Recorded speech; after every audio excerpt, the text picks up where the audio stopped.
Irmãos, pregar na igreja do NASP é sempre um desafio. Primeiro porque eu sou membro daqui, embora um pouco visitante, mas sou membro. Segundo porque santo de casa não faz milagre. Terceiro porque essa é uma igreja com muitas mentes, muita gente que pensa, você tem que cuidar muito com tudo. Mas eu espero que a graça de Deus esteja conosco e que o Espírito Santo realmente fale aqui nessa reflexão que teremos nos próximos minutos. Eu queria, nesse momento, compartilhar com os irmãos, e vocês vão entendendo, à medida que eu vou lendo, o porquê do sermão que eu vou pregar. Eu vou pregar hoje sobre o livro de Daniel. E eu queria abrir com um comentário escrito pela autora Ellen White. Eu esclareço, em primeiro lugar, que Ellen White não é a Bíblia. O meu sermão será baseado na Bíblia. O que eu vou ler aqui é apenas uma introdução de um sermão. Se você quiser colocar como um quebra-gelo, pode. Uma introdução. Em segundo lugar, porque, ainda que eu esteja pregando para alguém que não concorda que Ellen White seja uma profetisa inspirada por Deus, é possível que haja pessoas que não concordem com isso, deixe-me pedir licença para lê-la pelo menos como uma mulher que escreveu de teologia no mais profundo senso da palavra. Ainda que eu não acreditasse no dom profético de Ellen White, eu sou obrigado pelo menos a dar-lhe um título honoris causa de teóloga.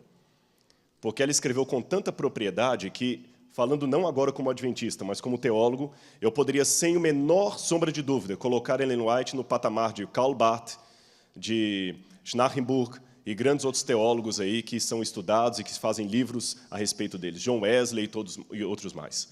A profundidade com que ela escreveu de temas de Bíblia é tão tremenda que, ainda que eu tire dela o título de serva de Deus ou profetisa inspirada por Deus, ainda que eu tire esse título dela, eu tenho, no mínimo, de considerá-la honoris causa uma teóloga. E se eu poderia começar um sermão pregando usando um texto de Karl Barth ou de qualquer outro teólogo do passado, por que eu não poderia começar com Ellen White? Tá certo? Esclarecido isto, vocês vão entender, à medida que eu vou ler o texto e outros comentários que eu vou fazer aqui, por que eu elegi pregar sobre Daniel nesta manhã para a igreja. Como temos que dar a fonte do que estamos lendo, o que eu vou agora apresentar para os irmãos está no livro Testemunhos para Ministros e Obreiros Evangélicos, a partir da página 112. Ela escreve assim: o Espírito de Deus tem iluminado cada página das Escrituras Sagradas, mas há aqueles sobre os quais pouca impressão elas fazem, por serem imperfeitamente compreendidos. Ao ouvir a sacudidura, pela introdução de falsas teorias, esses leitores superficiais, não ancorados em parte alguma, são como areia movediça. Escorregam para qualquer posição para agradar a tendência de seus sentimentos de amargura. Deixe-me interromper a leitura aqui.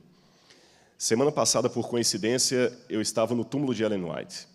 Nós tivemos uma programação ali nos Estados Unidos de gravação e, no sábado, fomos para a igreja e a equipe que estava comigo pensou, o que a gente pode fazer no sábado, além de ir para a igreja? Eu falei, bom, eu tenho uma sugestão para vocês. Se vocês quiserem, eu posso levar vocês para conhecer Battle Creek, que é uma cidadezinha perto da Andrews, a gente estava na Andrews, e tem muita coisa interessante para mostrar lá, e é um passeio condizente com as horas do sábado.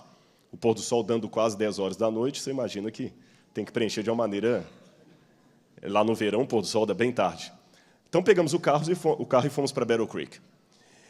E eu mostrei lá a vila dos pioneiros e falei, olha, vocês sabiam que Ellen White está sepultada aqui? Ah, não, então vamos conhecer o túmulo de Ellen White? Ah, queremos. Pegamos o carro e fomos lá.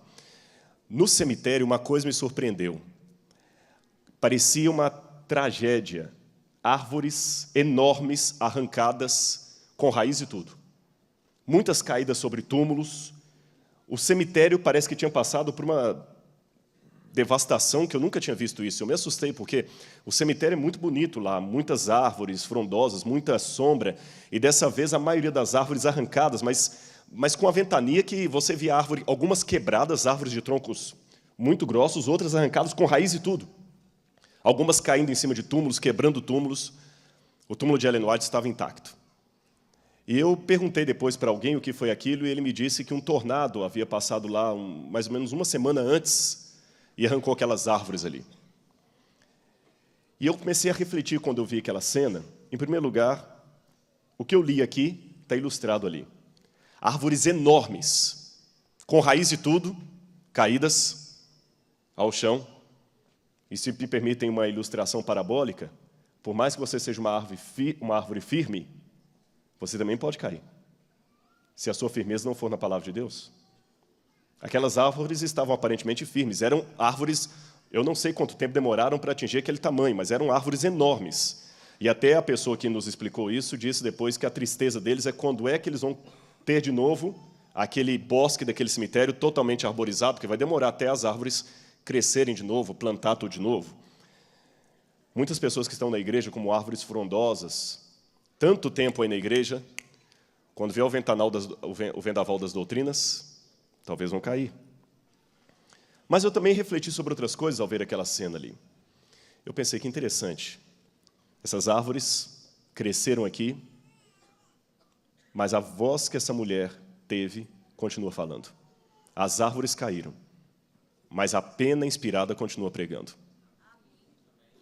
Aqui está sepultada uma mulher que os livros dela estão sendo escritos e publicados no mundo inteiro.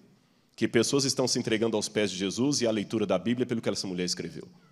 Essas árvores podem cair, mas a frágil mulher que hoje está morta continua falando através dos seus escritos. Mas eu pensei um pouquinho mais ainda, irmãos. Aquelas árvores, como eu disse para os irmãos, eram antigas. Eu não sei quanto tempo elas demoraram para atingir aquele tamanho, mas caíram. E Ellen White morreu em 1915, e Jesus não voltou. E eu pensei, Senhor, quanto tempo mais essa sepultura vai permanecer como sepultura? Quanto tempo mais vamos sepultar os nossos mortos? Quanto tempo mais vamos esperar até que, por fim, se levantará sobre a terra o meu Redentor, como vocês cantaram? Até quando vocês vão continuar cantando isso aí como uma esperança? Agora eu estou falando com vocês não como um pastor, mas como um crente. Algumas pessoas perguntam, o teólogo também tem dúvidas? Claro que sim. Pode dizer um exemplo de uma dúvida sua? Posso. Eu a exponho do púlpito. Até quando, Senhor? Até quando? Por mais que eu estude, eu acordo todo dia e falo, Senhor, quando é que Jesus vai voltar? E, irmãos, eu não posso reclamar da vida que eu tenho. Eu tenho um casamento, graças a Deus, maravilhoso. Eu faço o que eu gosto. Vivo numa comunidade muito boa. E eu estou cansado de brincar, de viver aqui. Até quando, Senhor? Eu vou contar uma coisa para os irmãos, talvez alguns vão até rir. Não me tomem por síndrome de idoso, mas eu fiz 40 anos ano passado. E descobri uma coisa que as pessoas falavam. Pode ser psicológico. Mas quando você faz algumas passagens da vida, coisas mudam. Quando você se torna adolescente, mais ou menos 14 anos, como muda? Radical assim. Você começa a perceber coisas nas meninas que você não percebia antes. Você começa a perceber espinhas no seu rosto que agora começam a incomodar. Não é isso? Não é psicológico, não é, professora? Um pouquinho antes, na infância também, tem aquela fase assim que você quer ficar com a mamãe o tempo todo, tem aquela fase que você odeia que sua mãe te beije na bota da escola, quando vai deixar ali. São mudanças. Quando você faz 21 anos também, é outra mudança. Puxa, agora eu sou um adulto, agora eu tenho que me... E quando você faz 40 anos também, você começa... Eu começo a perceber coisas que eu não percebia. Começam a aparecer marcas no seu corpo que antes você não tinha, no rosto. Você começa a notar a velhice com mais sensibilidade do que notava antes. Às vezes, um artista de TV que você via, nossa, como é que esse homem está diferente? E eu fui ao concílio de pastores agora, foi uma bênção e maldição. A gente reencontra com os colegas, ele, rapaz, você tinha cabelo? Um dia um pastor pregou desse púlpito aqui, eu estava assistindo com minha esposa, e falou assim, antes me chamavam de meu jovem, agora já me chamam de velho amigo. Eu comecei a rir, eu falei, mas peraí, ele estudou comigo, eu estou rindo de quê? E nesses pensamentos, irmãos, eu também penso assim, quando eu me formei em teologia, eu pensava assim, Jesus volta antes. Eu já estou tendo ex-alunos, colegas de seminário hoje. Eu era o professor mais novo do seminário. Eu ficava falando, agora já tenho colegas que foram meus alunos. E Jesus não voltou. E o teólogo pergunta, Senhor, até quando? Até quando, Senhor? Talvez você em casa está fazendo essa pergunta, talvez você que está aqui está fazendo essa pergunta, Senhor, até quando? Talvez eu estou pregando para muitos jubilados que estão falando assim, Senhor, eu não esperava jubilar. Eu já jubilei, já tem 10 anos aí, o Senhor não voltou. Até quando, Senhor? Ellen White me dá uma sugestão. Ela diz aqui como é que eu posso reafirmar a minha fé. Ela diz, Daniel e Apocalipse devem ser estudados. Há necessidade do mais íntimo estudo da palavra de Deus, especialmente devem Daniel e Apocalipse merecer a atenção como nunca antes na história da nossa obra. Podemos ter menos a dizer em alguns sentidos quanto ao poder romano e ao papado, mas devemos chamar a atenção para o que os profetas e apóstolos têm escrito sob a inspiração do Espírito Santo de Deus. De tal modo, tem o Espírito Santo moldado as questões, tanto no dar a profecia, como nos acontecimentos descritos, que ensina como o agente humano deve ser conservado fora de vista, escondido em Cristo, e que o Senhor Deus dos céus, a sua lei, devem ser exaltados. Lede o livro de Daniel. Recapitulai ponto por ponto a história dos reinos que estão ali representados. Contemplai os estadistas, concílios, poderosos, exércitos, e vede como Deus operou para abater o orgulho dos homens e lançar por terra a glória humana. A luz que Daniel recebeu de Deus foi dada especialmente para esses últimos dias. As visões que ele viu às margens do Ulai e do Hidekel, os grandes rios de Sinear, estão agora em processo de cumprimento, e logo ocorrerão todos os acontecimentos ali preditos. Já que ela falou dessas visões, eu queria ler essas visões com os irmãos. Vamos ler Daniel, capítulo 12? Abra sua Bíblia comigo. E hoje eu aproveito para estrear no púlpito a Bíblia que eu ganhei lá no Conselho de Pastores. Todos nós ganhamos uma Bíblia. Eu estou estreando a minha aqui, viu? Bíblia nova é ruim, né? Porque está tudo novinho, as páginas não estão com marcas ainda. Eu vou ler com os irmãos, prestem atenção e vocês vão entender mais outra razão por que eu escolhi esse sermão para pregar. Daniel, capítulo 12, versículos 1 em diante. Assim diz na minha tradução: nesse tempo se levantará Miguel, o grande príncipe, o defensor dos filhos do povo, e por fim se levantará sobre a terra. Vocês cantaram. E haverá tempo de angústia, o qual nunca houve. Esse tempo de angústia, o qual nunca houve, desde que houve nação até aquele tempo. Mas naquele tempo será salvo o teu povo e todo aquele que for achado inscrito no livro. Fique sua Bíblia aberta. Aqui nós sabemos que é justamente quando Jesus termina a sua obra no santuário celestial, se levantará Miguel, e ele então prepara a sua comitiva para descer à terra. Nesse ínterim, entre a saída de Cristo do santuário celestial e o retorno de fato aqui na terra, nesse ínterim, haverá um tempo de angústia.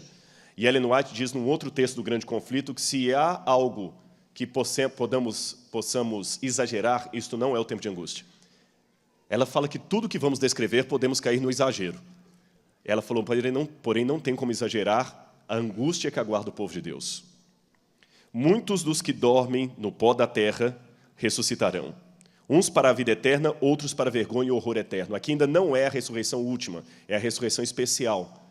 Aqueles que crucificaram a Jesus vão ressuscitar para ver o Senhor voltando nas nuvens, e alguns dos que morreram, ou todos, que morreram firmes na mensagem do terceiro anjo, também ressuscitarão primeiro. Note que a Bíblia fala, muitos dos que estão no pó da terra, não fala todos, então não se trata daquela ressurreição geral. E diz que alguns ressuscitarão para a glória, outros para o vexame. Então aqui nós temos a profecia dos soldados romanos e de muitos que morreram na mensagem do terceiro anjo. Os que forem sábios, pois, resplandecerão com o fulgor do firmamento, e os que a muitos conduzirem à justiça como as estrelas sempre e eternamente.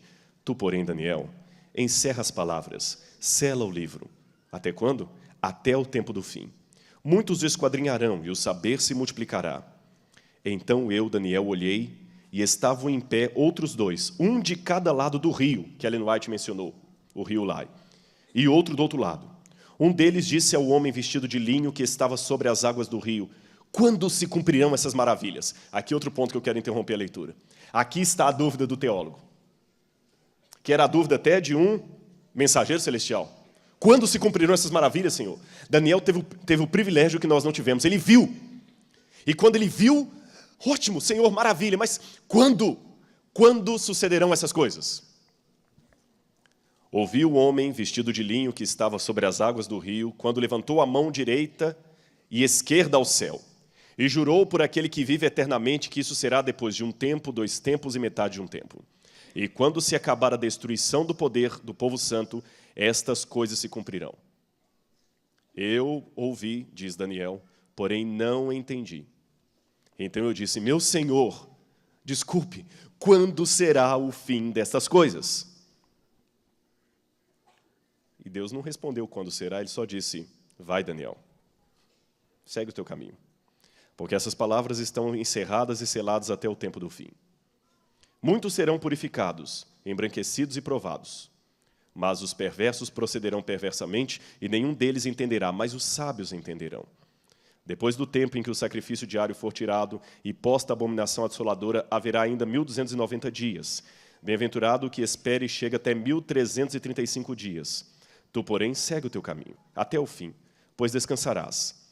E ao fim dos dias te levantarás para receber a tua herança. Desculpe-me se eu frustro alguns nessa manhã, mas eu não vou explicar os 1.290 dias, nem 1.335 dias. Esse é um assunto ainda em aberto, há posições, e eu não creio que aqui um púlpito, o sermão, seria o lugar ideal para discutirmos esse detalhe da profecia. Mas ele está dentro do contexto aqui. Eu quero pregar nesta manhã, o meu objetivo é sobre o livro de Daniel, é um sermão temático. Como que eu, através do livro de Daniel, respondo essa angústia que eu tenho como teólogo? Senhor, até quando? Até quando? Quantos morreram esperando, e até quando, Senhor? E quanto tempo mais? Há várias crianças aqui na igreja, até quando, Senhor? Milhares de pastores reunidos em Foz do Iguaçu, conclamando, pedindo a Deus o Espírito Santo, e pregando de casa em casa a esperança, Jesus voltará, e amém, e vai voltar, mas até quando, Senhor? Eu pergunto. E eu quase que ouço a voz de Deus falando como Daniel, vai, Rodrigo, segue o teu caminho. Continua dando suas aulas e pregando. Deixa o quando comigo. Prega o que eu mandei. Eu sei que há alunos de história aqui, deixe-me contar para vocês uma coisa que talvez vocês já ouviram de algum professor. Existe um ramo da história que me fascina, chama-se psicobiografia. É uma mistura de história com psicologia. A psicobiografia é o seguinte, ela toma a análise psicológica de uma personagem do passado. Eles pegam tudo o que se pode saber daquela personagem e tentam, a partir da história daquela personagem, descobrir, talvez, alguma questão emocional dela. Por exemplo, através de cartas deixadas, você pode descobrir se a pessoa sofreu de depressão, os tipos de traumas que ele trazia consigo. Há alguns que usam a psicobiografia para tentar entender por que Hitler tinha tanto ódio dos judeus. E há algumas pistas interessantes. Alguns diagnósticos até interessantes, a partir de cartas, a partir de contexto. E eu queria aplicar algumas regras da psicobiografia sobre o homem que escreveu isso aqui. O homem por detrás do escrito, o próprio Daniel. E eu vou mostrar para vocês alguns slides. Para falar desse homem, Daniel, eu quero mostrar essa mulher para vocês aí. E eu quero falar um pouquinho dela com vocês. Já que eu falei que eu quero analisar Daniel, deixe-me falar dos sentimentos por detrás de alguém que é acadêmico. Quem estudou na Andrews possivelmente foi aluno dessa mulher. E eu quero compartilhar para os irmãos que foi uma das pessoas que eu tive maior prazer e emoção em conhecer. O nome dela, Leona Running. 96 anos. E eu a entrevistei quinta-feira da semana passada.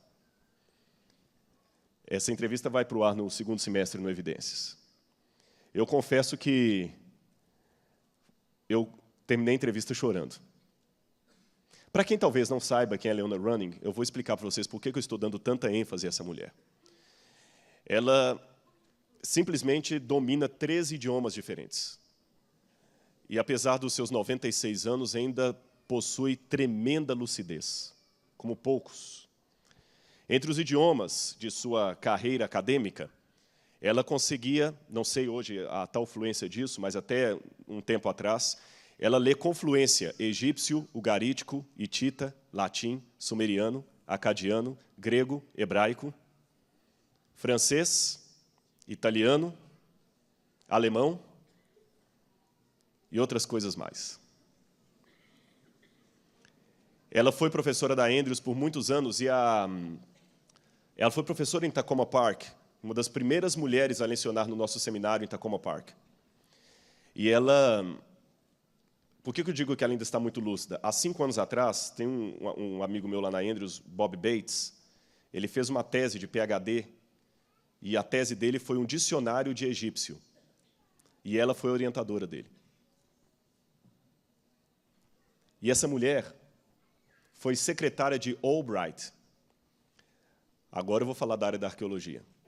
Albright está para a arqueologia como Freud está para a psicanálise, o pai da arqueologia moderna. E eu entrevistei essa mulher, e ela está com 96 anos, talvez a última entrevista da vida dela, muito frágil fisicamente, mas lúcida. E ela começou a contar a história dela, e uma das grandes angústias que ela teve é porque, com 1 ano e meio de casado, seu esposo morreu. E ela resolveu, então, dedicar a vida aos estudos para tentar suplantar a dor da perda do marido. E, no final da entrevista, eu perguntei para ela, mas e sobre o seu marido? E a volta de Jesus? E ela começou a chorar. 70 anos que ele morreu. E ela chorava como se ele tivesse morrido semana passada. E ela falou assim, isso é muito difícil. Todos os dias eu pergunto ao meu Senhor, quando é que o Senhor vai voltar? Quando, Senhor? Quando? E ela demonstrou uma... Eu estou adiantando a entrevista para vocês, mas não importa. Ela falou assim, eu tenho medo, porque quando ele ressuscitar, ele vai ressuscitar com 30 e poucos anos que ele morreu, ele vai me ver com 90. Eu sei que depois, assim, depois que desligou a câmera, eu até falei assim, olha, mas você sabe que vocês vão mudar o corpo. Também o câmera que estava conosco falou, mas a gente vai transformar. Ela falou, eu sei disso, eu não esqueci a doutrina. Mas e se demorar um pouquinho, eu não queria que ele me visse assim. Agora imagina aquela senhora. Mas, irmãos, vocês vão ver depois a reportagem no Novo Tempo. Quando ela começou a chorar, e ela foi chorando, me dói muito a ausência do meu esposo. Eu não me dói muito, por isso que ela mergulhou no mundo acadêmico. Até como... Ela trabalhava na Voz da Profecia, ela fez os primeiros sermões em inglês para o pastor Roberto Rabelo passar para o português. Os primeiros sermões da Voz da Profecia foi ela que fez. Ela conheceu o pastor Rabelo menino, quando ele chegou nos Estados Unidos para estudar. Aí eu falei, tá, mas e a volta de Jesus? A senhora está desanimada? Ela falou assim, não, de maneira nenhuma, ele vai voltar. Irmãos, veio uma velhinha de 96 anos, trêmula, que para andar do carro até o museu onde eu fiz a entrevista, ela tinha dificuldades, e falando assim, ele vai voltar. E ela olhou para a câmera e falou, ele vai voltar e eu vou ver o meu esposo. Amém? Amém. Eu falei assim, eu não preciso falar mais nada nesse programa. E de novo eu fiz a pergunta para mim mesmo, Senhor, até quando? Será que eu vou chegar a 96 anos, Senhor? Eu falei que ia falar de Daniel e interrompi para mencionar a Helena Running. Como é que estava a situação psicológica de Daniel quando ele escreveu isso aqui? Daniel também não entendeu. Até quando, Senhor? De novo, eu vou pedir licença a vocês para contextualizar o livro de Daniel um pouquinho mais, já que eu quero estudar o aspecto psicológico dele. Vocês sabem que o livro de Daniel está intimamente ligado até com o cumprimento da profecia. A Bíblia fala que o livro de Daniel estaria encerrado e selado até o tempo do fim. Segundo o estudo adventista, o tempo do fim começou em 1798. Curiosamente, até 1798, o livro de Daniel era um livro difícil de ser estudado. Mas, um pouquinho antes disso, várias pessoas começaram a estudar Daniel. Você tem Manuel Lacunza, você tem o próprio Newton, Francisco Mejia, na Argentina, pessoas estudando o livro de Daniel, Johann Bengel, na Alemanha, depois, mais tarde, Guilherme Miller, nos Estados Unidos. E, em 1798, alguns colocam 99, Napoleão estava com o exército dele no Egito e descobriram a Pedra de Roseta. A descoberta da Pedra de Roseta deu início à arqueologia moderna. E o pessoal começou a escavar o Egito. E começou a levar muita coisa do Egito. E depois que escavaram bastante o Egito, alguém falou o seguinte, olha, já que estamos escavando o Egito, vamos escavar o berço da civilização, a Suméria. E aí foram escavar a Suméria e descobriram a cidade de Babilônia. Aí começaram a descobrir, arqueologicamente, o ambiente onde viveu o profeta Daniel. Aí agora eu tenho elementos para falar de Daniel. Que interessante. Quando o livro de Daniel foi aberto, a arqueologia começou a escavar a Babilônia. Aqui está a montanha de Hilá, onde ficava a antiga Babilônia, hoje em Bagdá. Muitos duvidaram que Babilônia existiu. Até essa época, 1898, muitos diziam que Babilônia nem existia. Mas um homem chamado Robert Coldway desconfiou que aquelas casas dos beduínos que ficavam na beira do rio Eufrates eram feitas com tijolos muito antigos. E quando ele foi examinar, esses tijolos eram da Babilônia. Ele voltou a Hilá, da onde os beduínos tiravam aqueles tijolos, e percebeu que eles estavam tirando tijolos milenares para construir a casa deles. Ele começou a escavar aquela montanha e descobriu, esse é Robert Coldway, ele descobriu que embaixo de Hilá estavam as ruínas de Babilônia. Olha quanta coisa foi fotografada na época. Tudo isso aí estava por milênios desaparecido. Os críticos da Bíblia diziam que Babilônia não existia, mas a arqueologia mostrou a existência de um grande império mencionado na Bíblia, chamado Babilônia. E não somente isto, eles também começaram a encontrar escritas cuneiformes ali, que ajudaram a contar a história daquele lugar. E uma dessas pedras revelou, inclusive, a existência de personagens mencionados ali no livro de Daniel, por exemplo, Nabucodonosor. E uma delas está hoje aqui no NASP, graças à doação do professor e pastor Paulo Barbosa. Para quem não conhece, o pastor Paulo Barbosa foi por muitos anos professor no Espírito Santo, e ele ganhou, uns 40 anos atrás, esse tijolo que vocês estão vendo aí. Esse tijolo foi trazido do Iraque, de alguém que foi trabalhar em construção civil, e trouxe o tijolo e falou, vou jogar isso fora, fazer o quê com isso? Aí alguém sugeriu, não joga fora não, doe para o pastor Barbosa, ele dá aula de religião, ele pode usar isso aí nas escolas, né? Uma pedra que veio da Babilônia, um tijolo. E ele usou. E um dia o pastor Barbosa veio visitar o museu que a gente tem aqui no NASP e contou dessa pedra. E falou, eu vou doar para vocês a pedra. E quando eu fui conhecer, eu fui à casa dele ver, eu falei, pastor, isso aqui é acadiano. Isso aqui é escrita cuneiforme. E, irmãos, o pastor Osés também reconheceu, ele também estudou isso aí. Nós podemos fazer uma tradução e ali tem o nome de Nabucodonosor. Logo no início tem um asterisco, que se lê Dinger. Você tem Nabucoduri-Uzur, Nabucodonosor, Lugal, rei de Babilônia e provedor dos templos de Esagla e Esda. E embaixo aparece o nome do pai dele, filho primogênito de Nabopolassar. Está no nosso museu do NASP aqui. Mas essa não foi a única. Várias peças foram encontradas provando a existência não apenas de Babilônia, mas também de Nabucodonosor. A arqueologia também provou a existência de Joaquim, rei de Judá, ali entre os cativos em Babilônia. Também provou até os amigos de Daniel. Ali eu estou apontando um dos cilindros que diz que Nabucodonosor, com medo de uma represália, de uma traição, ele nomeou apenas 50 pessoas para trabalhar em seu séquito real. E ele nomeia os 50. Ele coloca lá, como ministro Nabuzeridinimã, como o outro lá, Nabuzeribine. Aí vem um nome, o outro aí fala assim, Hanani Shanu, que parece Ananias. Mushalim Marduk, que parece Mesaque. Ardinabu, Abdinego. Os 3 nomes dos companheiros de Daniel mencionados ali, o de Daniel não está. Parece com o capítulo 3 de Daniel, que justamente menciona a questão da fornalha ardente. Também menciona, num dos tabletes encontrados ali, que Babilônia foi tomada sem derramamento de sangue. Bom, esse é o contexto histórico que a arqueologia me diz, e aqui nós temos o tamanho da cidade de Babilônia, com o rio Eufrates passando no meio dela. Olha Daniel entrando nessa porta aí. Essa é a porta de Estar. A Bíblia diz que Daniel era um jovem. Pela palavra hebraica que está ali, Daniel deveria ter uns 16 anos de idade. 15, 16 anos. Quantos jovens aqui têm 15, 16 anos, mais ou menos? Levante a mão, só para eu ter uma noção. Levanta bem a mão. Tem vários. Vocês estão com mais vergonha que os adultos? Fiquem em pé, porque eu não estou conseguindo ver vocês. Só para eu ver. Só para ver. Levanta. Poucos. Tem aqui 1, 2, 3, 4. Não vou chamar à frente, não. Pode ficar tranquilo. Nem vou dar prêmio, mas pode ficar em pé.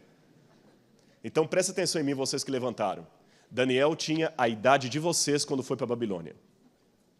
Imagina Daniel sendo em Jerusalém, passando por essa porta. E essa porta foi reconstruída, sabia? Ela foi encontrada e reconstruída, hoje está no Museu de Berlim. E um detalhe curioso, esses tijolos nunca foram retocados. Lá em Bagdá você tem uma cópia da porta de Estar. A original está na Alemanha. Aqui você tem Marduk, que estava ali na porta, e o leão. Isso é feito de lápis lazuli, 2.600 anos, nunca retocado. Agora, olha que interessante, um dos símbolos da Babilônia era o leão. E esse leão tem uma característica que outros leões não têm. Percebem qual é? Asas. Daniel, capítulo 7. O símbolo de Babilônia era um leão com asas. Quando eu olho para a arqueologia, eu entendo porque que Daniel usou aquele símbolo. Ou Deus mostrou aquele símbolo para Daniel. Um leão com asas, símbolo da Babilônia. Mas Daniel ficou impressionado com tudo aquilo, mas ao mesmo tempo angustiado. Quantos anos eu falei que Daniel tinha? 15 ou 16. De Jerusalém até Bagdá, que seria mais ou menos a distância de Jerusalém à Babilônia, dá uns 900 quilômetros se você andar em linha reta. Mas as pessoas não andavam em linha reta. Elas iam circundando montanhas, subindo, descendo. Eu posso falar de 1.500 quilômetros de caminhada, 25 quilômetros por dia a pé. Imagina você andar cerca de 1.500 quilômetros a pé, com algemas e com detalhe.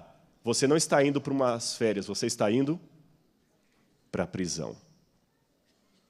Imagina. Num sol que chega a 45 graus e andando. E você era nobre. Até quando, Senhor, vai durar essa algema? Até quando, Senhor? E um detalhe a mais. Quando Daniel chegou lá, Daniel tinha saudade de casa. Foi ali que eles escreveram o salmo que diz: no rio da Babilônia nos assentávamos e chorávamos, lembrando-nos de Sião. Aqueles que para lá nos levaram pediam-nos: cante-nos uma música da sua terra. Mas nós dizíamos: Senhor, como poderemos cantar em terra estranha?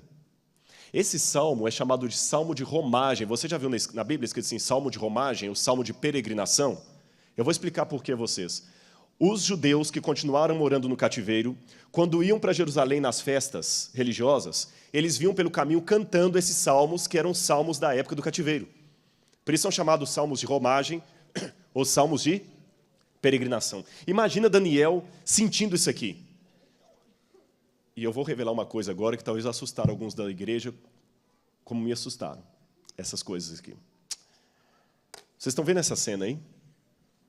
Não sei se dá para ver ou está um pouco apagado o slide. Isso é uma cena de um painel assírio. E os babilônios imitavam os assírios na sua crueldade.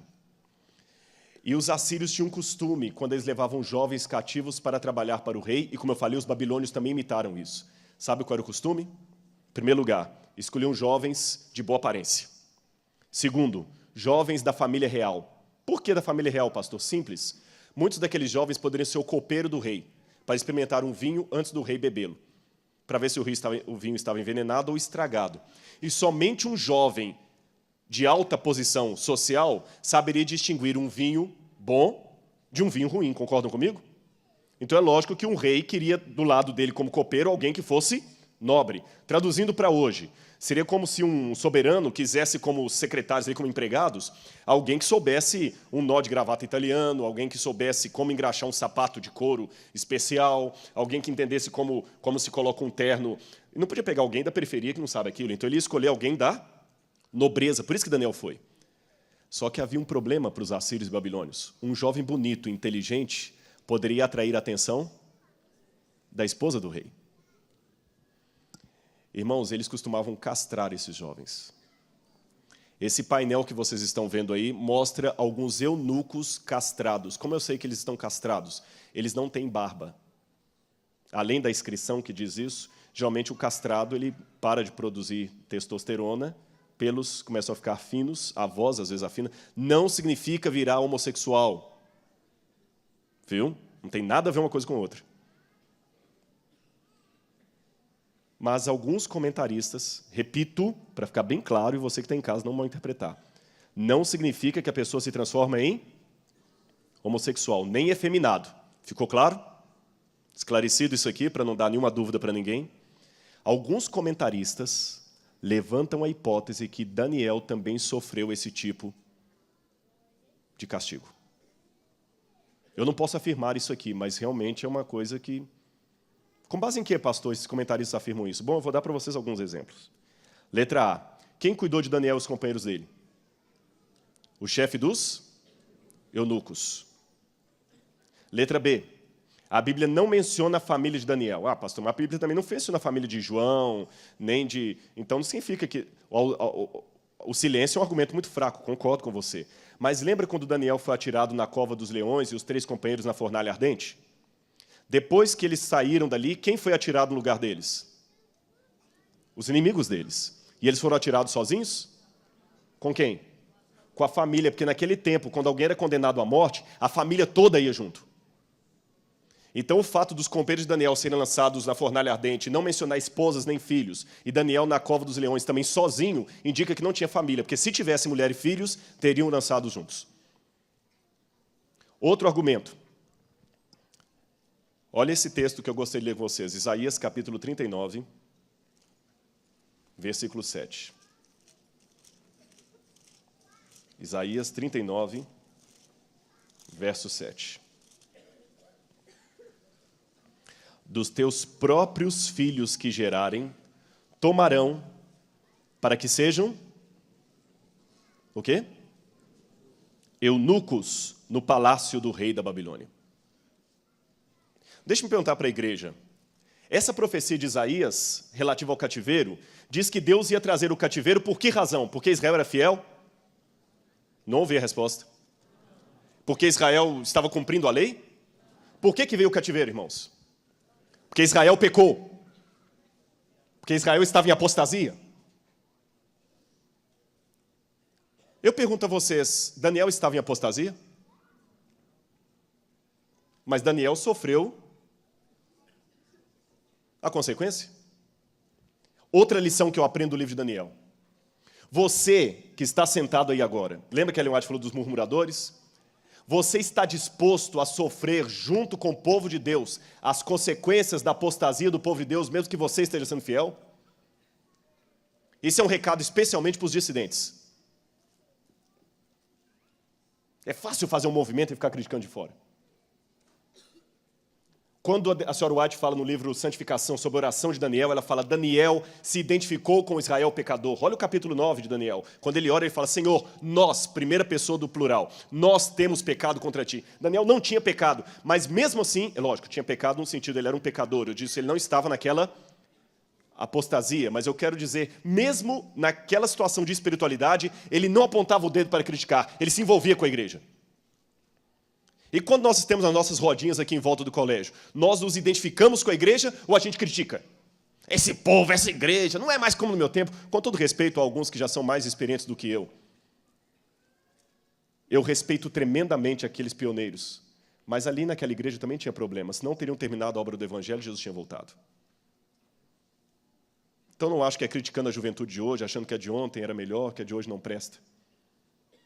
E da mesma maneira, vocês jovens, não é desrespeitando os mais velhos, achando que eles não sabem nada, porque pelo contrário. Eu sou um pastor que eu gosto de responder perguntas, mas fazer perguntas também. Por que hoje brinca tanto? Por que hoje ficou tão normal passar a noite na balada e no outro dia cantar na igreja? Vocês têm amigos que fazem isso? Por quê? Agora é o pastor que está perguntando. Por quê? Viu? O pastor também pergunta. Por quê? Ficar brincando. Aquele namoro lá, por quê? Irmãos, eu confesso para vocês, eu vejo algumas cenas de alguns namorados aqui que eu não vou chamar a atenção, porque eu sei que eu vou passar por idiota ainda, mas pensa se Deus está sendo louvado com alguns tipos de namoros que alguns têm, até dentro do campus ou fora dele. Pensa se Deus está sendo louvado com o que está aparecendo no seu computador lá no quarto. Tá bom? E antes de falar assim, esses velhos, eles não querem... Respeite, é a igreja. Meu pai foi muito duro comigo.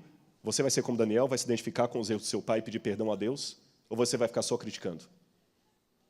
Irmãos, vamos nos identificar com a igreja. Senhor, a igreja é tua e é nossa. Eu amo essa igreja. Se ela está em pecado, Pai, eu estou sofrendo com ela. Daniel, se proceder essa hipótese que Daniel sofreu esse tipo de agressão física, irmãos, vocês não estão entendendo onde é que eu quero chegar agora? Eu posso ter demorado a vir até aqui, a questão da psicologia, o lado psicológico de Daniel. Quando ele perguntou, até quando, Senhor, quando se cumpriram essas maravilhas? Imagina o que é para um homem sofrer esse tipo de agressão física. Sendo fiel a Deus, jovem, na flor da idade, belo, inteligente. Senhor, por quê? Por quê, Senhor? E vou contar para vocês outras coisas que eu aprendo do livro de Daniel. O que o livro de Daniel me ensina? Em primeiro lugar, não ceder em princípios. Quando eu leio Daniel capítulo 1, lá diz assim, e propôs Daniel firmemente não se contaminar com a iguaria do rei. Isso era mais do que simplesmente ser vegetariano ou não ser vegetariano, irmãos. Aliás, nem peguem isso aí para falar que Daniel era vegetariano, viu? Não vou entrar nesse mérito aqui, mas eu não acho que é... Não podemos usar passagens que não estão dizendo aquilo para provar o que a gente gostaria que provasse, entende? É muito perigoso isso. Daniel foi fiel ali porque o rei estava servindo carnes sacrificadas a ídolos. E ele falou, não vou comer. Não vou comer. Quando no hebraico fala, e determinou-lhes o rei a ração diária, vaieman, em hebraico, vaieman, Este é um verbo em hebraico que admite Deus como sujeito. Em hebraico tem essa peculiaridade, tem alguns verbos em hebraico que o sujeito só pode ser Deus. Por exemplo, quando Deus determina Adão e Eva, Deus coloca nomes sobre Adão e Eva, o rei de Babilônia coloca nomes sobre Daniel e seus companheiros, e lhes determina, Vaiemam, o rei se colocou no lugar de Deus. A cena do Gênesis se repete aqui em Daniel. No Gênesis, Deus coloca nome em Adão, ele determina o que comer. Aqui o rei coloca nome sobre Daniel, ele determina o que comer. Daniel fala assim, não, eu vou comer legumes e beber água. Experimenta-nos. Daniel não cedeu. Daniel não negociou com a sua identidade como adventista. Segunda coisa que eu aprendo no livro de Daniel. Ele não questionava a soberania de Deus, nem ele nem os seus companheiros. Lembra na fornalha ardente que os companheiros falaram para o rei? Nosso Deus pode nos livrar, mas saiba, ó rei, ainda que ele não nos livre, ele é Deus.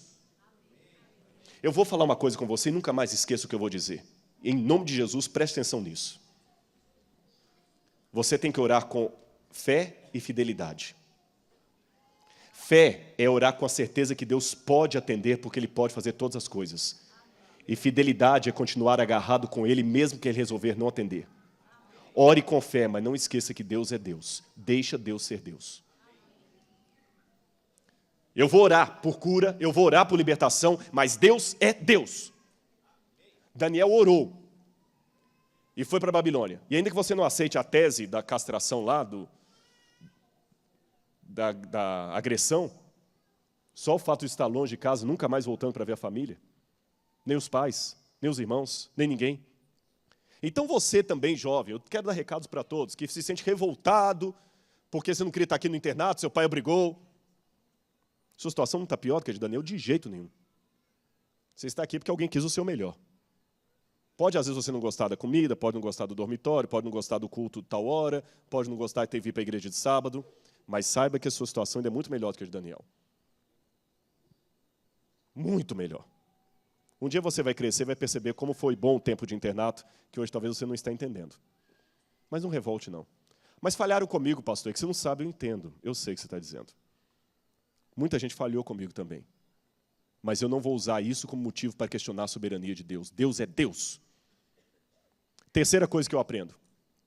Daniel não cedeu nos seus princípios, mas Daniel não foi bairrista. Se você olhar, irmãos, o livro de Daniel é o livro que mais enaltece heróis de fora. Pode olhar, o livro de Daniel não traz um herói de dentro de Israel. Todos os heróis do livro de Daniel, com exceção dele e dos seus companheiros, são pessoas de fora. Quem ajuda Daniel? O chefe dos eunucos, não era judeu. O chefe da guarda, Arioque, não era judeu. Nabucodonosor, que depois se converte, não era judeu. Rei da Pérsia, que estava a favor de Daniel, qual é o nome dele? Dario, não era judeu. O rei que estavam esperando, Ciro, não era judeu. Olha como o livro de Daniel coloca, de toda a Bíblia, é o livro que mais coloca como destaque pessoas boas lá de fora. Em outras palavras, se eu posso parafrasear os ufólogos que dizem assim, há vida em outros planetas, eu diria à igreja, há vida espiritual em outras igrejas. Há vida espiritual no mundo. Há cristãos em Babilônia. Sai dela, povo meu, é povo de Deus. Então não podemos ser bairristas. Tem muita gente que ainda tem a mentalidade assim, povo do mundo. Se for o pastor Bulhão pregando, foi usado por Deus. Se foi um outro pastor, não pode ter sido usado por Deus, pastor, de jeito nenhum. Vocês sabiam que Ellen White, quando o segundo filho dela casou, quem fez o casamento foi um pastor batista? Briguem com ela, não tem nada a ver com isso. E a entrevistadora perguntou para a ex-nora da irmã White, que já morreu, a senhora Burroughs, por que foi um pastor batista que fez o casamento, não tinha nenhum pastor adventista ordenado? Falou assim, não tinha, mas é porque o pastor batista era amigo da irmã White. Agora muita gente vai parar de crer nela por causa disso. Mas pastor, e o sábado? A Ellen White falou que o sábado ainda não é o sinal de Deus para definir, o domingo ainda não é o selo da besta e não será enquanto o decreto não for colocado. E o sábado hoje é o sinal distintivo do povo de Deus? É. Mas não para longe de qualquer questionamento. Tem muita gente guardando o sábado hoje que, embora esteja no povo de Deus, não faz parte dele. Quando o decreto dominical for colocado, nós vamos diferenciar as pessoas por guarda de dia. Até lá, isso ainda é meio subjetivo. A igreja de Deus é a igreja adventista do sétimo dia, ponto. Não abro mão disso. Mas ela é maior do que a igreja adventista. Porque Deus tem a igreja visível da profecia e a igreja invisível. Daniel reconhecia que tinha pessoas sinceras lá fora. Vocês perceberam aqui a dinâmica? Daniel não cedeu. Não é questão agora de vou me tornar metaleiro para ganhar os metaleiros. Mas também não é questão de falar assim, é do mundo, não vou nem encostar em você. Nós temos que parar com isso. Olha, irmãos, eu vi uma cena uma vez aqui, triste. O dono de um restaurante aqui perto, uma vez, falou assim, olha, eu fiquei chateado com algumas pessoas que vieram aqui, e na hora da refeição lá, aprontou um escândalo no restaurante, porque supôs que a pessoa tinha usado a carne, a faca, para cortar a carne, a mesma faca do porco. Ele falou, não, eu conheço os adventistas, eu não faço um negócio desse aqui. Mas ele aprontou um escândalo e começou a gritar, nós somos especiais, vocês têm que entender que somos especiais. E esse dono do restaurante falou assim, se fossem tão especiais, você não estaria comendo aquela carne, porque eu conheço o que vocês pregam. Irmãos, eu estou falando de coisas que nós vivemos. Nós queremos ser tão diferentes e nos tornamos tão iguais. Nós rejeitamos o povo do mundo, mas aceitamos o mundo. Não é meio irônico isso? Eu tenho que rejeitar o mundo, não o povo do mundo. A gente não pode ter alergia às pessoas de fora. Eu tenho que reconhecer que Deus tem sinceros lá fora, pessoas maravilhosas. Irmãos, quanta gente maravilhosa me ajudou. Eu me lembro uma vez que quando eu estava estudando em São Paulo, eu ficava num seminário católico, eu dormia no seminário. E eu chegava todo domingo à noite e o padre já tinha comida preparada para mim lá no micro-ondas. E um dia eu peguei a comida lá, e quando eu fui comer, ele, Rodrigo, desculpa, perdão. Ele saiu correndo, o que foi? Tomou o prato da minha mão, jogou fora assim, desculpe, eu esqueci que hoje era o dia que você vinha, e a empregada colocou tocinho de porco no feijão. Desculpe, faz o seguinte, coloca o arroz aqui que está limpinho, eu vou fazer um ovo para você aqui, um omelete e tudo mais e tal. E esse padre veio aqui assistir um sermão que eu preguei aqui há muito tempo atrás. Eu vou falar que esse homem é um hipócrita? Deus tem sinceros lá fora. Eu posso ser um adventista sem discriminar. Amém? Então, eu estou indo bem no sermão. Silêncio pode significar sono, pode significar um monte de coisa. Outra coisa que eu aprendo no livro de Daniel. Ter bons modos para testemunhar. Irmãos, a Liz Lee apareceu com um livro lá em casa que eu queria até transformar num manual missionário. Regras de etiqueta. Como se portar numa mesa, o que evitar, o que não evitar. Interessante, né? Como se portar a uma mesa. E eu achava que nós devíamos ter um livro de regras de etiqueta no evangelismo. Que às vezes nós pagamos muito mico na hora de evangelizar. A gente acha que já tem que de cara falar do sábado. Tem jovens universitários que acham que o jeito dele pregar é na primeira aula de biologia é já levantar a mão e debater com professor em sala de aula sobre criacionismo e evolucionismo. Não é aí. O homem é professor, ele é doutor, ele está 20 anos dando aula ali, você é primeiro-anista. Você tem que primeiro demonstrar que você é o melhor aluno daquela faculdade. Que você é gente boa, que vale a pena te ouvir, que você entrega seus trabalhos em dia. Aí, o dia que você abrir a mão e falar o seguinte, desculpa, eu discordo disso aí, tu não vai querer te ouvir, não. Se você é tão inteligente e discorda, alguma razão tem. No primeiro dia, você é um ilustre desconhecido. Hoje eu estou casado com minha esposa, mas no primeiro dia que eu conheci, eu desse um beijo na boca dela. Desculpa o cacófato, eu não estaria dando aula aqui. Primeiro você tem que conhecer a pessoa tinha que conhecer para ver que vale a pena te ouvir. Daniel, antes de falar qualquer coisa, mostrou que ele era. Daniel tinha que ser gente boa, irmão, senão o chefe da cozinha não ia arriscar por Daniel. Olha, todo mundo gostava dele, apesar da oposição que ele enfrentou, o chefe da guarda foi a favor dele, o chefe da cozinha foi a favor dele, Nabucodonosor se encantou com ele, Daniel era gente boa, valia a pena ouvir esse rapaz. Então, minha sugestão, pregue muito e fale só o essencial. Pregue muito e fale pouco. A sua vida é a única Bíblia que muita gente está lendo lá fora. Outra coisa que eu aprendo do livro de Daniel. Daniel, apesar de todo o sofrimento, continuava tendo alegria. O livro de Daniel é um livro que tem ironia e humor. Quando você lê no livro de Daniel assim, e Nabucodonosor disse, ao som da gaita, ao som disso, ao som daquilo, vocês vão se prostrar e não dá uma lista de instrumentos ali? Você notou, Lineu, que várias vezes repete os instrumentos? Sabe por quê? Humor. É engraçado. Em hebraico, a repetição constante de alguns elementos assim, ou o exagero é humor. Quando Jesus disse, é mais fácil passar um camelo no fundo de uma agulha que um rico entrar no céu, isso era humor. As pessoas riam. Daniel ali tinha um bom senso de humor. E o rei disse de novo, vamos lá, ao som disso, daquilo, prostrem. Olha, de novo, hein? Vou repetir, ao som disso, daquele, prostrem-se. É verdade que ao som disso, daquilo, vocês não se prostraram? Essa repetição constante é um jeito bem humorado de contar a história. E eu costumo dizer para meus alunos que se um homem não sabe rir de uma boa piada, desconfie da teologia dele. É doente. Agora, por outro lado, Daniel também não usava esse humor de maneira irresponsável. Ele não perdia o senso da solenidade, especialmente quando falava das coisas do céu. Em hebraico, irmãos, quando você fala em prosa, é para coisas comuns. Quando você fala em poesia, é para coisas solenes. É diferente do português, né? Toda vez que um profeta está falando, ele começa em prosa. No meio do texto, ele passa para poesia. Opa, aqui é uma coisa solene, é uma ênfase. Daniel, no capítulo 7, quando ele fala da terra, ele fala em prosa. Quando ele fala do céu, ele fala em poesia.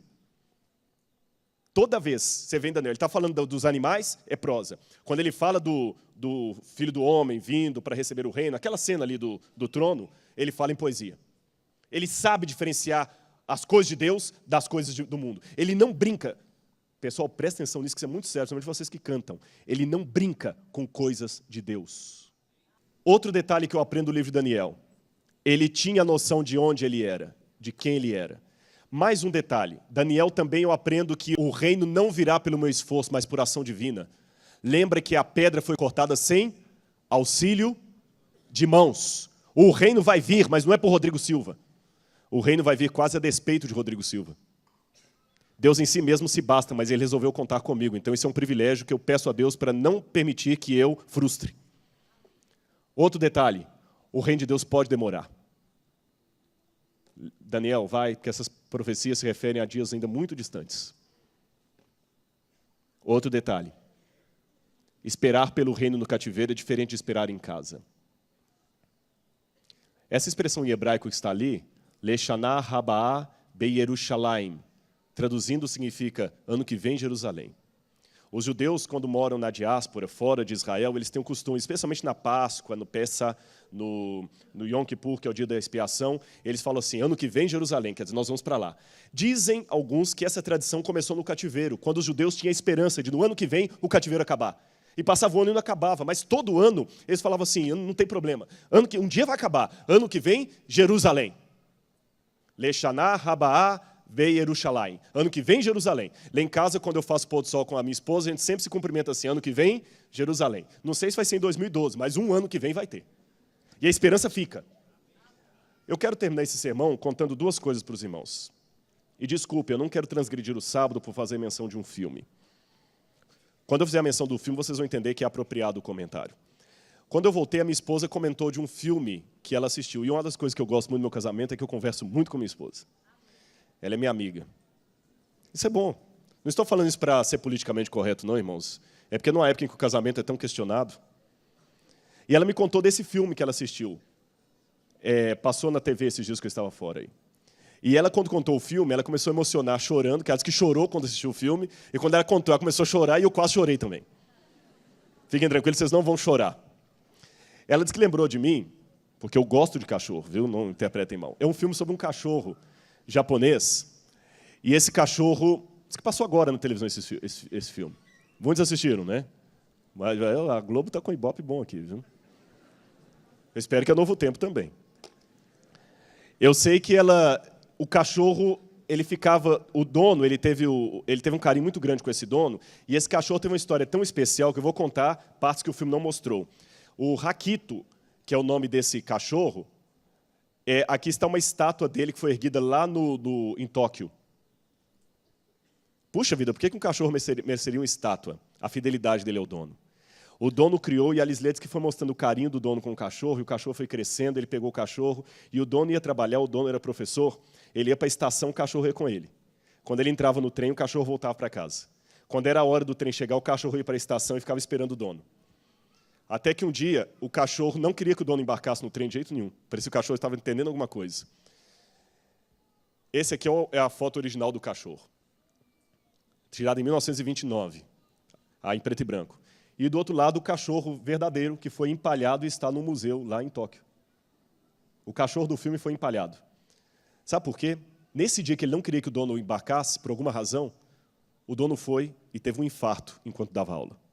E não voltou.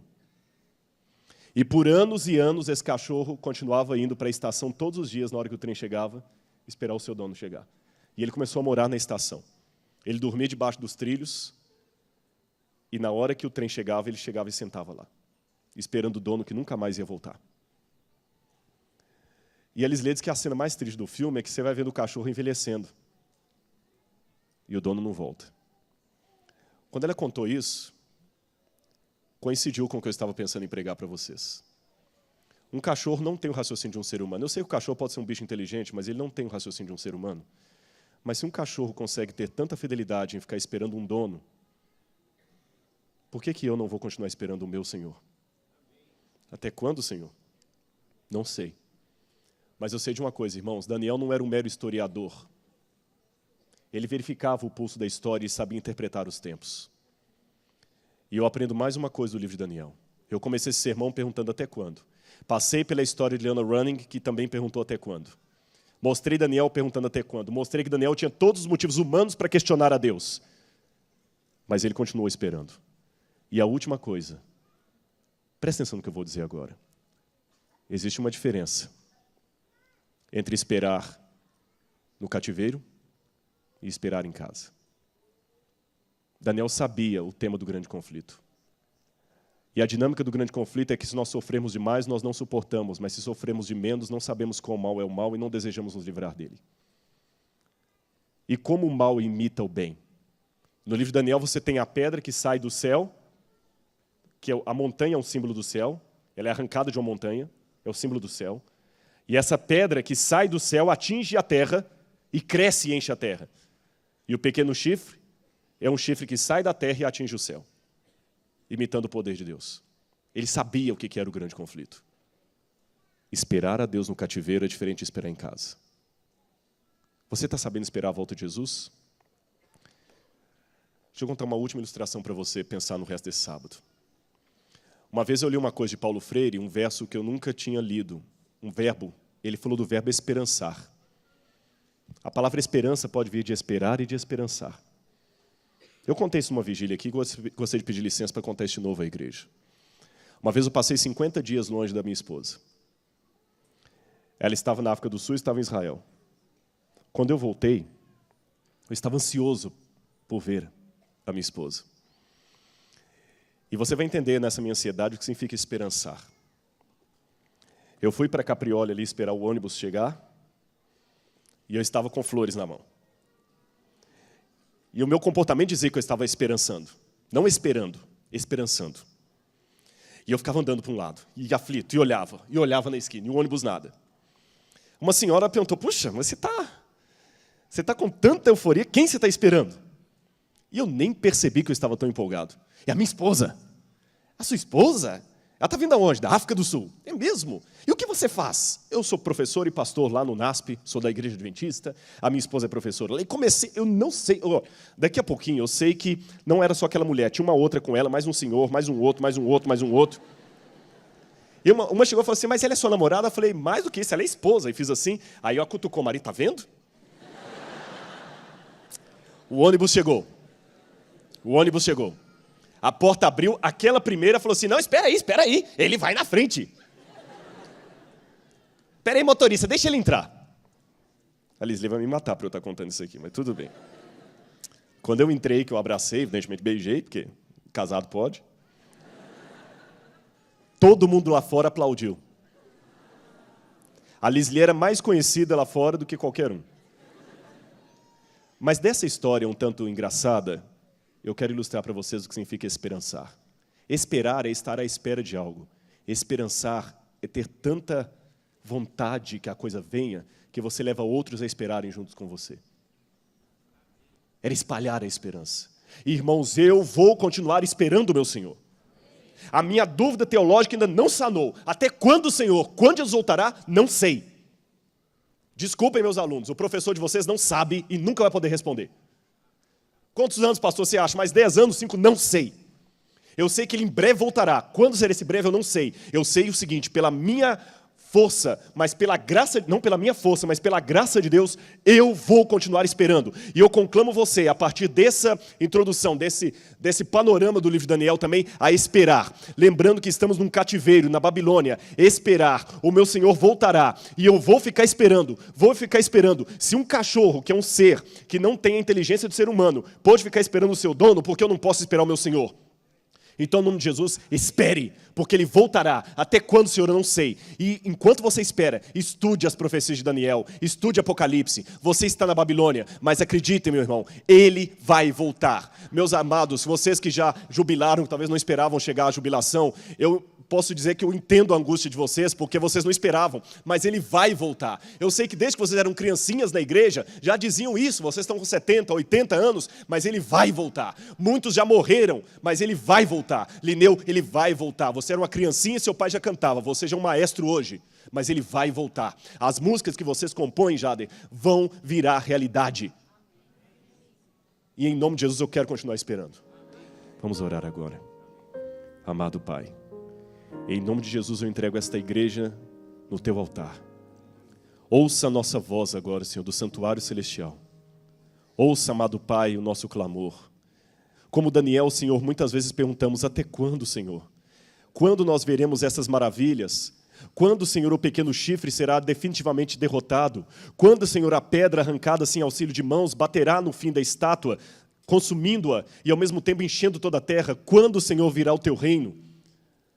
Senhor, estamos presos na Babilônia deste mundo, agredidos, humilhados, muitas vezes punidos por pecados pessoais ou por pecados coletivos. Mas como Daniel, Senhor, queremos ser fiéis a Ti. Perdoa, Senhor, os pecados que temos cometido. Eu espero, Senhor, que eu tenha colocado para essa igreja aquilo que o Senhor desejou que eles ouvissem. Eu abri a palavra, Senhor, e meditei com eles, refleti sobre aquilo que eu sinto quando leio a Tua Bíblia Sagrada. Então, Senhor, agora, não na qualidade de pastor, mas de membro dessa comunidade, eu peço por todos nós, dá-nos o reavivamento, Senhor. Dá-nos o poder do Teu Santo Espírito e que nós continuemos firmes esperando ao nosso Senhor. O Senhor em breve voltará, eu sei disso, mas eu não sei quão próximo será o próximo. Mas de uma coisa eu sei, Senhor, eu e a minha casa, por Tua graça, eu e a minha igreja, por Tua graça, continuaremos esperando o Senhor. E esperaremos servindo ao Senhor. Eu conclamo agora o Teu poder, o poder do Teu Santo Espírito sobre todos que estão aqui. E que a graça de Jesus repouse sobre cada um de nós, pois é em nome dEle que nós oramos. Amém, Pai. Amém, Senhor.